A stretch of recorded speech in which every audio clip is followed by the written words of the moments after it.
Hey Sam, it's Mamaw and Tyler, and we're going to read you the story about the three little pigs. There was an old sow with three little pigs, and as she had not enough to keep them, she sent them out to seek their fortune. The first one went off and met a man with a bundle of straw, and said to him, "Please, man, give me the straw to build a house." And the man did, and the little pig built a house with it. Well, presently along came a wolf, who knocked at the door and said, Little pig, let me come in."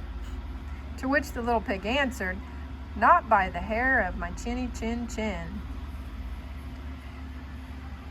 The wolf then answered, "Then I'll huff and I'll puff and I'll blow your house down." So he huffed and he puffed and he blew the house in and ate up the little pig. They didn't have a picture of him eating the pig. Well, the second little pig met a man with a bundle of sticks and said, "Please, man, give me some of those sticks to build a house." The man did, and the little pig built his house. And then came along the wolf, and he said, Little pig, let me come in." "Not by the hair of my chinny chin chin." "Then I'll huff and I'll puff and I'll blow your house in." So he huffed and he puffed and he huffed and he puffed, and at last he blew the house down and he ate up the little pig.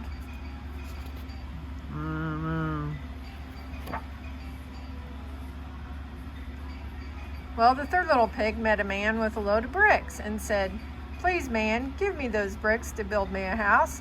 So the man gave him the bricks, and he built his house with them. So the wolf came, and as he did to the other little pigs, and said, Little pig, let me come in." "Not by the hair of my chinny chin chin." "Then I'll huff and I'll puff and I'll blow your house in." Well, he huffed and he puffed and he huffed and he puffed, but he could not get the house to blow down.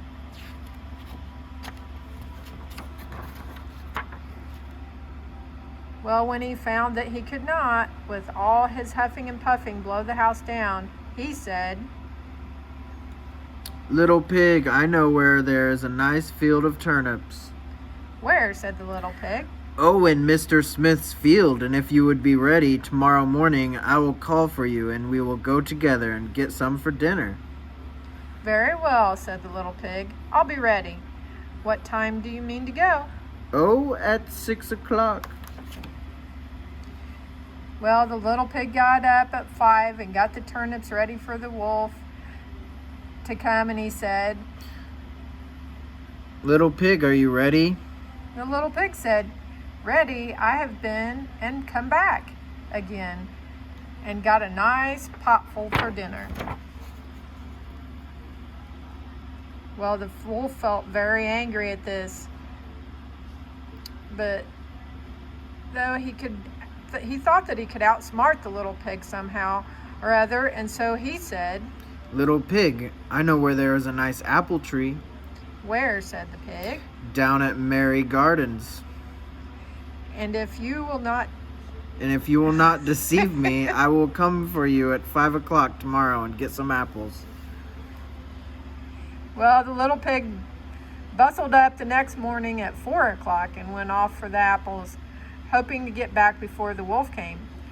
But he had so far to go and had to climb the tree, so that just as he was coming down from it, he saw the wolf coming, which, what you may suppose, frightened him very much. Well, when the wolf came up, he said, "What, little pig, are you here before me? Are they nice apples?" "Yes, very," said the little pig. "I'll throw you down one." Then he threw so far, while the wolf went to pick it up, the little pig jumped down and ran home. The next day, the wolf came again and said to the little pig, "Little pig, there is a fair at Shanklin this afternoon. Will you go?" "Oh, Yes, said the pig, I'll go. What time shall you be ready? At 3.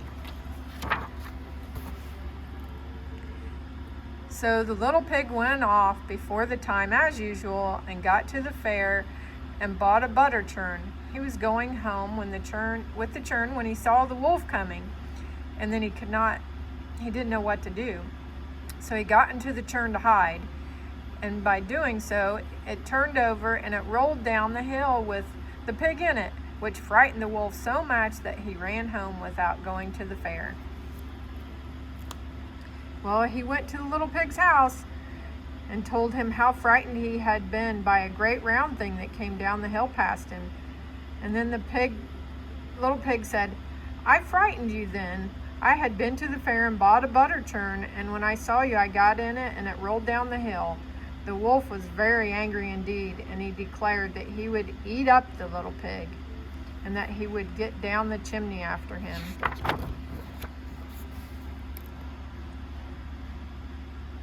Well, when the little pig saw what he was doing, he filled his biggest pot full of water and hung it over the fire. And then just as the wolf was coming down, he took off the cover, and the wolf fell right into the boiling water. And that was the end of him. And the little pig lived happily ever after. After eating wolf for dinner. Well, that's the story of the 3 little pigs. We'll tell you another one next time. Love you, Sam. Love you, buddy.